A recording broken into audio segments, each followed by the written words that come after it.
सारे लोग आराम से बैठ जाओ, सबको खाना मिलेगा, मंदिर के पुजारी ने वहाँ मौजूद गरीबों से कहा। तभी वहाँ एक गाड़ी आती है और उनमें से कुछ लोग उतरते हैं। वहाँ मौजूद गरीबों को खाना और कंबल बांटने लगते हैं। सेजल वहाँ मौजूद बच्चों के लिए अलग से स्वेटर लेकर आई थी और वहाँ वह बच्चों को एक किनारे ले जाकर दे रही थी। जब बच्चों को स्वेटर देना हो गया तो वह अपने परिवार को मदद करने लगी और सभी को खाना बांटने लगी। खाना बांटते हुए जब वह एक आखिरी गरीब के पास पहुंची तो वह बड़ी हैरानी सी हो गई।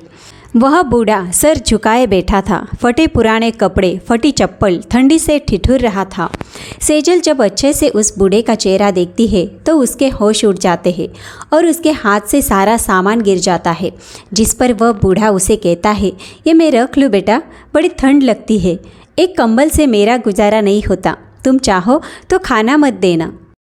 सेजल उस बूढ़े की बात सुनकर रो पड़ती है और कहती है, पापा आपने मुझे पहचाना नहीं, मैं आपकी गुड़िया, आप यहाँ और इस हालत में। वह बूढ़ा सेजल की बातें सुन तो पा रहा था पर वह शायद समझ कुछ नहीं पा रहा था और अवाक होकर सेजल को बस देखे जा रहा था। तभी मंदिर का पुजारी पीछे से आकर कहता है, क्या तुम इन्हें जानती हो? हाँ, यह मेरे पिताजी शिव नारायण सक्सेना है। सेजल ने कहा, बेटी यह कौन है, कहाँ से आए हैं, ये तो पता नहीं, बस एक दिन इन्हें यहाँ कोई बिठाकर चला गया, तब से ये यही मंदिर के बाहर रहते हैं। और ताज्जुब की बात तो यह है, इन्हें अपने जीवन के बारे में कुछ भी याद नहीं। पर तुम कह रही हो ये तुम्हारे पिता है, फिर इनकी ऐसी हालत कुछ समझ नहीं आया। पुजारी ने कहा, पंडित जी, मेरे पापा को मेरे भैया सुधीर अपने साथ अमेरिका ले गए थे और तब से रोज़ मेरी बात पापा से फ़ोन पर होती है। फिर यह यहाँ क्या कर रहे हैं और वह भी ऐसी हालत में? मैं खुद हैरान हूँ, या तो पापा को भैया ने यहाँ छोड़ा है या पापा वहाँ से खुद ही चले आए होंगे। अब इन्हें तो कुछ भी याद नहीं, जो इनसे पूछूं आखिर माजरा क्या है। अब तो वही बता सकते हैं पूरी बात। अभी फ़ोन करती हूँ भैया को। यह कहते हुए सेजल सुधीर को फ़ोन लगाने लगी। सुधीर के फ़ोन उठाने के बाद, हेलो भैया, कैसे हो, क्या कर रहे थे? सेजल ने पूछा। कुछ नहीं, बस तुम्हारी भाभी के साथ बाहर शॉपिंग पर जाने की तैयारी कर रहा था। तुम बताओ, आज तो तुम्हारे यहाँ पूजा हवन है ना, हो गई उसकी तैयारी? सुधीर ने पूछा। हाँ, बस वही चल रही है। भैया ज़रा पापा को फ़ोन देना। वह क्या है, उन्हें पूजा पाठ काफ़ी पसंद है ना, तो सोचा वीडियो कॉल पर ही उन्हें दिखा दूँ। सेजल ने कहा। अच्छा रुक, यह कहते हुए सुधीर पापा पापा कहते हुए फ़ोन देने लगता है। उधर से बिल्कुल सेजल के पापा की आवाज़ आती है, जो कहते हैं, हाँ गुड़िया बोल बेटा, आज मेरी तबीयत बिल्कुल ठीक है, मैं तो दवाई खाकर सो रहा था, तो फिर कभी वीडियो कॉल कर लेना। उसके बाद सुधीर फ़ोन में आकर कहता है, वह क्या है सेजल, पापा को यहाँ की ठंड बर्दाश्त नहीं हो रही, इसीलिए थोड़े सुस्त हो गए हैं, तो फिर कभी बात कर लेना। सुधीर के इस बात से सेजल हैरान तो हुई और उसने सोचा, जब पापा यहाँ मेरे सामने बैठे हैं तो फ़ोन पर वह आवाज़ किसकी थी?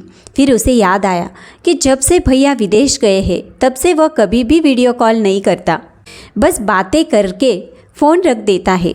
जब भी उसे वीडियो कॉल करने को कहती हूँ तो वह कोई ना कोई बहाना बना देता है। आखिर यह सब हो क्या रहा है? सेजल ने सोचा और फिर वह शिव नारायण जी को अपने साथ ले गई। वह अपने पति अमित से कहती है, पता नहीं अमित, यह पापा को क्या हो गया है, और जब भैया इन्हें अमेरिका ले जाने वाले थे तो यह यहाँ इस हालत में कैसे?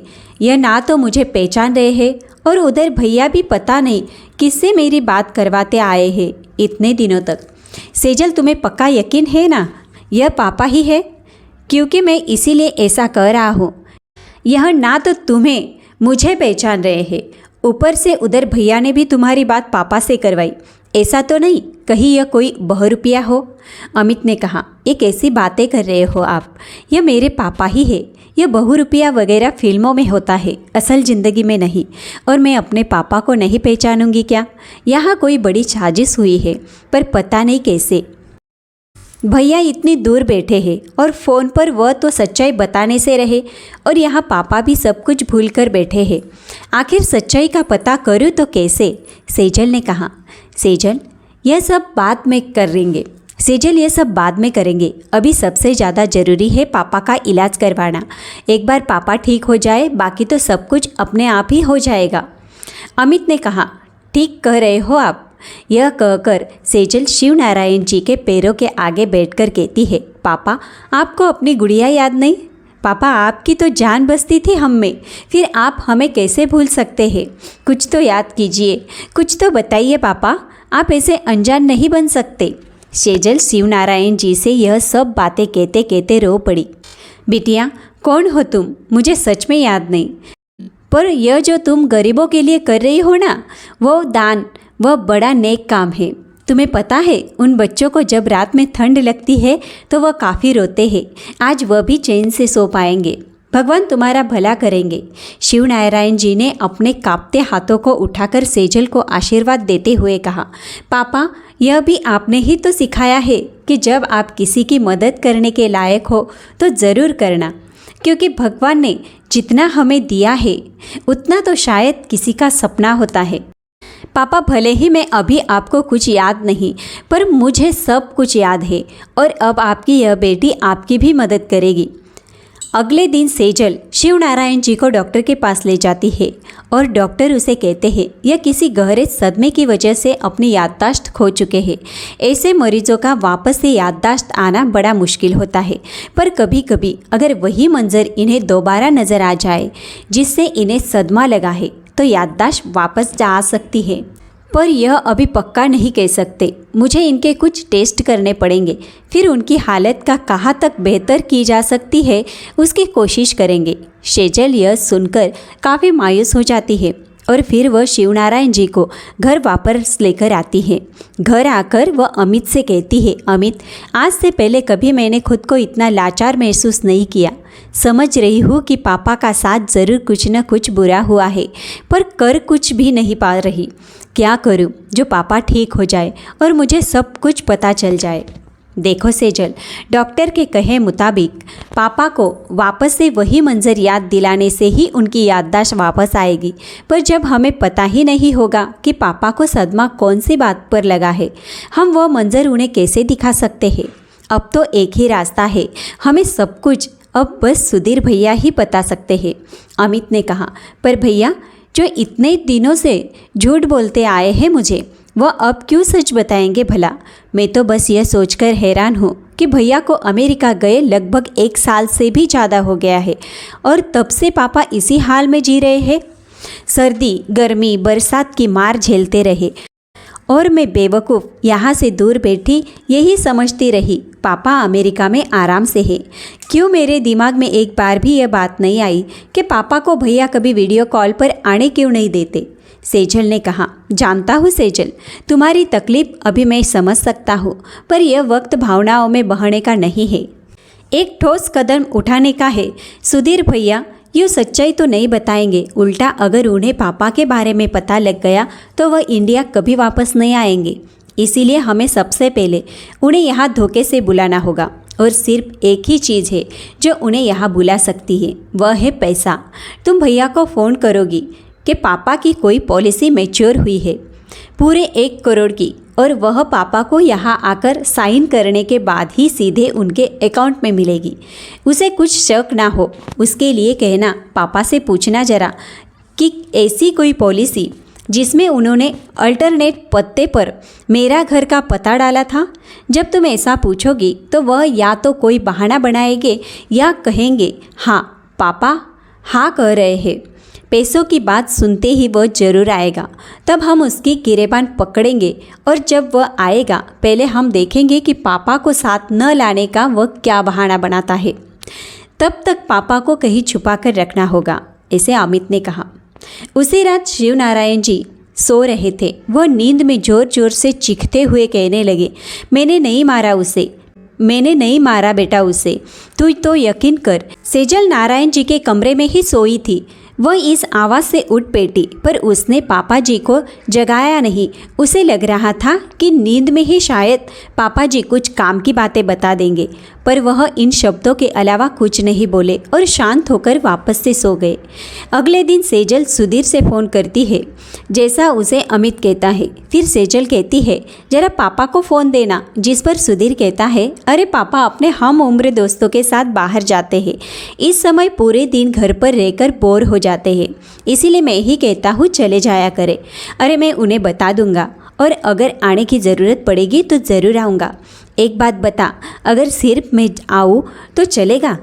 वह क्या है ना, पापा की अब उम्र भी काफ़ी हो गई है, तो सफ़र उन्हें रास नहीं आता, वह भी इतना लंबा सफ़र। भैया, पॉलिसी पापा के नाम पर है तो उनके तो साइन चाहिए होंगे ना, पर क्योंकि उन्होंने नॉमिनी में आपको रखा है तो मैं पूछती हूँ वकील से कि सिर्फ आपके साइन से काम होगा या नहीं। यह कहकर सेजल फ़ोन रख देती है। अगले दिन वह वापस से सुधीर को कॉल करके कहती है, हाँ भैया, आपके साइन भी चलेंगे। तो इस पर सुधीर कहता है, ठीक है, मैं सबसे जल्दी की टिकट करवा कर आता हूँ। वह तुम्हारी भाभी भी आना चाहती है, काफ़ी दिन हो गए हैं ना हमें वहाँ आए हुए। हाँ हाँ भैया, आप सभी का स्वागत है। काश कि पापा भी आ पाते तो उनसे भी मिलना हो जाता, पर आप और भाभी दोनों आ जाएंगे तो पापा की वहाँ देखभाल कौन करेगा? ऐसा सेजल ने कहा। यहाँ पापा के लिए फुल टाइम मेड है जो पापा के अच्छे से देखभाल करती है, और कुछ दिनों की ही तो बात है, सुधीर ने कहा। फ़ोन रखने के बाद सेजल अमित से कहती है, कैसे झूठ पर झूठ बोले जा रहे हैं। आओ भैया, जो तुम्हारे झूठ का करारा जवाब मैंने भी ना दिया तो मेरा नाम भी सेजल नहीं। सेजल, हमें बड़ी सतर्क होकर पूरा काम करना पड़ेगा, कहीं ऐसा ना हो कि सुधीर के यहाँ आने से पहले उसे सब कुछ पता चल जाए। उसके बाद एक दिन सेजल शिव नारायण जी को पार्क में घुमाने ले जाती है। वहाँ बैठे अपने पापा को कुछ पुरानी तस्वीरें दिखा रही थी, पर शिव नारायण जी उन तस्वीरों को एक अनजान की तरह देख रहे थे। यहाँ तक कि वह अपनी पत्नी को भी नहीं पहचान रहे थे। पर जैसे ही सेजल ने फ़ोन पर तस्वीर बदलते बदलते शिव नारायण जी को सुधीर की तस्वीर दिखाई, उनके चेहरे के भाव ही बदल गए। वह एकाएक बोल पड़े, अरे ये तुम्हारे परिवार के बीच में क्या कर रहा है? आप जानते हो इन्हें? क्या किया था इन्होंने? सेजल उत्तेजित होकर शिव नारायण जी से पूछने लगी। इससे पहले कि वो कुछ बताते, एक बुजुर्ग व्यक्ति वहाँ जाकर सेजल से कहता है, अरे सेजल बेटा, तुम कितने दिनों बाद मिलना हो रहा है तुम लोगों से। और शिव नारायण यह अमेरिका से कब आया? अरे दिनेश अंकल, आप कैसे हैं? सेजल ने पूछा। बेटा, मैं तो ठीक हूँ। जब से इस मोहल्ले से दूर गया हूँ, सबसे लगभग रिश्ता टूट ही गया है। उम्र हो गई है, ज़्यादा घर से निकलना नहीं हो पाता। शिव नारायण जी से तो तब मिला था जब यह अमेरिका जाने वाला था। उसके बाद यह कब आया? और तुम इनके आने के बाद एक फ़ोन तो कर सकते थे ना मुझे। हम पड़ोसी कम दोस्त ज़्यादा थे, थोड़ी दूर क्या चला गया, सारे रिश्ते ही तोड़ दिए। दिनेश जी ने कहा, अंकल क्या बताऊँ आपको, पापा को अभी कुछ भी याद नहीं। आप यकीन नहीं करेंगे, मैंने पापा को किस हालत में देखा। हमारे बहुत कोशिशों के बाद अमित का ट्रांसफ़र इसी शहर में हो पाया। मेरे सास ससुर का भी हमारे अलावा कोई नहीं है, और मैं सोच रही थी पापा भी भैया के साथ अमेरिका में बस गए हैं, तो चलो एक ही शहर में रहकर पूरे परिवार के साथ रह पाएंगे। यहाँ आने के बाद अपने मन्नत के पूरा होने पर माता के मंदिर के बाहर गरीबों में कुछ दान करने का इरादा किया। जब वहाँ गई तो पापा को वहाँ भिखारियों की लाइन में बैठे भीख मांगते देखा। मैं बता नहीं सकती अंकल, उस वक्त मुझ पर क्या बीती। सोचा था पापा अमेरिका में आराम से है, पर यहाँ तो पापा की ऐसी हालत। अब इनके साथ क्या हुआ, ना तो यह बता सकते हैं, ना ही भैया बताएंगे। सेजल ने कहा, बेटा, जब उसने मुझे अपने अमेरिका जाने की बात बताई थी, वह भी सुधीर के साथ, तभी मुझे यह बात खटकी थी, क्योंकि सुधीर कभी सीधे मुंह तो इनसे बात नहीं करता था। यह अक्सर जाकर अपना दुख मुझे बताया करता था। एक बार की बात है, जब यह मुझसे मिलने आया तो उसने कहा, दिनेश, एक कप चाय पिलाएगा? मैंने अपनी बहू से कहकर चाय मंगवा दी। चाय आने के बाद भी यह कुछ कहना चाह रहा था, पर कह नहीं पाया। जब मैंने पूछा, शिव नारायण, कोई परेशानी है तो बता दो, तो यह मुझसे कहने लगा, दिनेश, तू मुझे कुछ खिला सकता है? बड़ी भूख लगी है यार। पर यह बात सुधीर या बहू को मत बताना। वह क्या है ना, सुबह से यह दोनों कहीं निकले हुए हैं, मुझे यह भी नहीं पता कब आएंगे। मैंने सोचा मेरा खाना फ्रिज में रख कर गए होंगे, पर घर में कोई खाना नहीं है। बहुत जोरों की भूख लगी है, पैसे भी नहीं है मेरे पास। इस पर मुझे सुधीर पर काफ़ी गुस्सा आया। ऐसे कैसे कोई कर सकता है? पर इसने मुझे कहा, यार कुछ खिला दे, शुगर का मरीज़ हूँ, ज़्यादा देर तक भूखा नहीं रह सकता। फिर मैंने इसे पहुँचा दिया। यह तो रही उस दिन की बात। आए दिन तो तुम्हारे घर से चीखने चिल्लाने की आवाज़ें आती थी, जिसे मेरा परिवार भी सुनता। एक रोज़ तो थककर मेरे बेटे ने पुलिस को ही बुला लिया ताकि यह सब बंद हो जाए। पर हमें क्या पता था मेरा यह सब कदम हमें इससे और दूर ले जाएगा। पुलिस तो चले गए, पर शिव नारायण बिल्कुल बदल गया। वह मुझसे अब बात नहीं करता और ना ही मेरे घर आता। फिर एक दिन यह अचानक आकर कहता है, मैं अपने बेटे के साथ अमेरिका जा रहा हूँ। अरे मैंने ही गलत समझ लिया था अपने बेटे को। चल यार, चलता हूँ, फिर पता नहीं कब मिलना हो पाएगा तुमसे। तो हमें लगा चलो ठीक है। जो इसका सब कुछ सही हो गया और इन लोगों को मैंने अपनी आंखों से घर को ताला लगाकर निकलते हुए देखा। फिर कुछ दिनों बाद हम भी अपने नए घर में शिफ्ट हो गए। फिर सीधा आज मिल रहा हूँ। दिनेश जी ने कहा, इतना सब कुछ चल रहा था पर पापा ने मुझे कभी कुछ नहीं बताया। अब तो मुझे पक्का यकीन हो चला है इस सब में भैया की कोई बड़ी प्लानिंग ही होगी। सेजल ने कहा, हाँ बेटा, इसे मैंने कई बार कहा तुझे सब कुछ बता दे, पर यह कहता अभी मेरी और ज़िंदगी बची ही कितनी है, क्यों खामखा अपनी बच्ची को परेशान करूं। बेटा तो पहले से ही मुझसे परेशान है। दिनेश जी ने कहा, अंकल, काश कि पापा की इस हालत की वजह मैं जान पाती, फिर बताती भैया को। सेजल ने कहा, बेटा अगर इन सब में मेरी कोई मदद चाहिए तो बेझिझक बताना। कितना हंसमुख हुआ करता था मेरा दोस्त, बेचारे पर ऐसी क्या बीती जो इसकी ऐसी हालत हो गई। दिनेश जी ने कहा और वहाँ से चले गए। इधर सेजल शिव नारायण जी को भी घर लेकर वापस आ गई और उन्हें वापस से सुधीर को तस्वीर दिखाकर पूछने लगी, क्या आप इन्हें जानते हैं? अब उसके पापा को कुछ याद नहीं आया। दिन बीतते गए और एक दिन सुधीर भी आ गया। सुधीर के आने से पहले ही सेजल ने अपने पापा को छुपा दिया था। सुधीर जाकर सेजल से कहता है, कब चलना है साइन करने? भैया अभी अभी तो आए हो, यह सब तो हो ही जाएगा, इतनी भी क्या हड़बड़ी है, जरा हमारे साथ भी अच्छे से मिल लो। सेजल के ये कहते ही सुधीर कहता है, अरे नहीं, हम अपने लिए परेशान नहीं हैं, पापा के लिए जल्दबाजी कर रहे हैं। वो उन्हें वहाँ अकेले छोड़कर आए हैं ना, इसीलिए। हाँ सही कहा भैया, एक बार पापा को कॉल तो करो। एक काम करो, वीडियो कॉल ही कर दो, आखिर पता तो चले अकेले ठीक ठाक तो है ना। सेजल ने कहा, अरे नहीं, अभी पापा के दवा खाकर सोने का समय है। मेरी अभी उनकी मेड से बात हुई, वह अभी सोए हैं, बाद में बात करवा दूंगा। सुधीर ने कहा, अच्छा चलो ठीक है, तुम ना ही सही, मैं ही तुम लोगों को पापा से मिलवा देती हूँ। सेजल के ऐसा कहते ही अमित पीछे से शिव नारायण जी को लेकर अंदर आ जाता है, जिसे देखकर सुधीर और उसकी पत्नी ममता की आंखें फटी की फटी रह जाती है। क्या हुआ भैया, इतना क्यों चौंक रहे हो? तुम लोगों को क्या लगा कि इतना बड़ा कांड करके तुम लोग बच जाओगे? अरे पॉलिसी तो बस बहाना था तुम लोगों को यहाँ बुलाने का। असल में तो तुम लोगों की पूरी सच्चाई पापा ने मुझे पहले ही बता दी थी। अब तुम लोग अमेरिका नहीं, जेल जाओगे। सेजल ने कहा, क्या पापा ने बताई है? पर इनकी तो याददाश्त ही चली गई थी, फिर इन्होंने कैसे बताया? सुधीर ने घबराहट में कह दिया। अरे वाह, तो सब पता है तुम्हें। चलो अच्छा हुआ, अब पापा के साथ क्या हुआ और उनकी ऐसी हालत कैसी हुई अब तुम मुझे बताओगे, वरना कुछ ऐसे सबूत है मेरे पास जिससे तुम्हारा वापस अमेरिका लौटने का सपना ही रह जाएगा। अगर अपना पूरा सच बता दोगे तो शायद मुझे तुम पर तरस आ जाए और मैं तुम्हें माफ़ कर दूं। सेजल ने कहा, वो क्या है ना सेजल, पापा की बढ़ती उम्र हम पर बोझ बन गई थी। हम उनसे पीछा छुड़ाना चाहते थे, इसीलिए हम उस घर को बेचकर हमेशा के लिए अमेरिका जाना चाहते थे। पर पता नहीं पापा को यह बात कैसे पता चल गई और वह इस घर को बेचना ही नहीं चाहते थे। वह तो सोच रहे थे अमेरिका वह हमारे साथ रहने जाएंगे तो हमने सीधी उंगली से घी ना निकलते देख उंगली टेढ़ी करने की सोची। ममता ने एक आइडिया बनाया जिसमें ममता चाकू लेकर पापा के सामने आकर कहती है, पापा जी, जो अपने कागजात पर साइन ना किया तो मैं अपने हाथ के नसें काट कर अपनी जान दे दूंगी। मैं भी नाटक कर उसे ऐसा करने से रोकने लगा।